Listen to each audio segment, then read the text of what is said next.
The bubble screen is alive and well in Syracuse versus Middle Tennessee State. Currently the score 13-9 at halftime. And welcome to Orange Press Pass at the half. I'm Christian Guzman, joined alongside Jackson Ajello and Zach Lane. Jackson, I'll start with you. What are your impressions of the first half so far?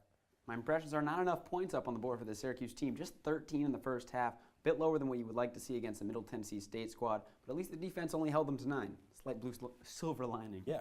You know, Christian, it's a very lackluster performance by both teams in this first half. Very slow-going game. We should see if both teams can really pick up the tempo in the second half. Yeah, to your point, Zach, almost 2 hours did that first half take. As you take a look at some of the stats here, at one point, Syracuse was held to under negative 26 passing yards.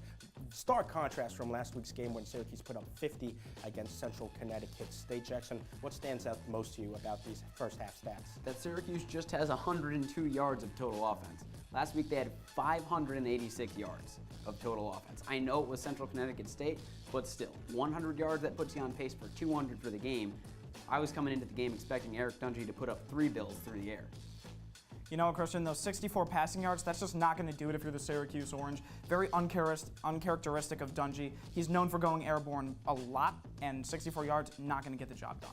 Definitely not going to get the job done, and definitely when he had 3 touchdowns passing through the air last week, none yet. Dante Strickland, the only man who has a touchdown for the Orange on the ground, and that was only a 1-yard rushing touchdown. But still, 4-point lead, still got to be some positives, right, Jackson? Definitely some positives. You know why they have that 4-point lead? It's because of the defense causing 3 turnovers in this game and turning over Middle Tennessee quarterback Brent Stockstill, who only threw 7 interceptions last year in 10 games. Yeah, you know what? You got to look at this defensive line. They're causing a lot of pressure on Stockstill on every single pass, whether it's a completion or not. And he's really putting Stockstill on the hot seat. And they forced, like you said, the 2 fumbles, the 1 interception. The defensive line, much better than what we witnessed last week against Central Connecticut State. Yeah, the front 7 looking like they're getting it done here against the Blue Raiders. But when you look at Central Connecticut State's game last week, Syracuse already in the 30s by halftime. Now only 13 points at half. Zach, what's been the key difference there in the weaknesses between Syracuse last week and Syracuse this week? You know what, Christian? This week the play calling has just been not so good if you're the Syracuse Orange. A lot of runs up the gut. They really need to push it outside if they want to get that tempo moving up. And when it comes to the pass plays, like you said in the beginning, a lot of bubble screens. And, you know, that's not going to get the job done because it hasn't been working so far. What they really need to do is start passing it up the middle, moving the ball up the field, and just overall, they need to really revamp that entire play call. Honestly, just the offensive rhythm hasn't really been there so far today. Syracuse just needs to get the ball moving, get it rolling, and get a couple of first downs under their belt. Only 11 in this first half. You need to see them up it a little bit more. Last week, 34 first downs against Central Connecticut State. Syracuse just needs to get a bit of a rhythm, finally find Dungey's own zone. Get in the zone a little bit, start pushing the ball down the field, and then Syracuse will have some success. Yeah, Syracuse fans are probably having some flashbacks to George McDonald's and Tim Lester's offense of 2014 and 2015. So only 13 points, like you said, Jackson. Syracuse needs to find some tempo. Do they find it and eventually get the win in the second half? I definitely think Syracuse will find a way to pull this one out, 31-17.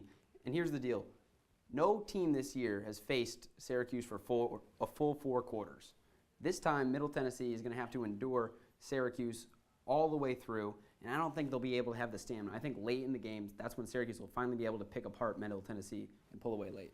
You know what, Jackson? I'm going to have to disagree with you. I think Middle Tennessee State's going to take this one 26-23. Very close game, very lackluster, not a lot of good offensive performances. And unless Dungey and Strickland can really up the tempo like you were talking about, they're not going to get it done. So Zach, with the blue shirt and the blue tie, is going for the Red Raiders win. Jackson still sticking loyal with the Orange, going for that win. Will the Orange pull out the win? Well, you have to tune in to Orange Press Pass here on campus on channel 14.1 to find out our breakdown and analysis of Syracuse versus Middle Tennessee State. For now, enjoy the rest of the game.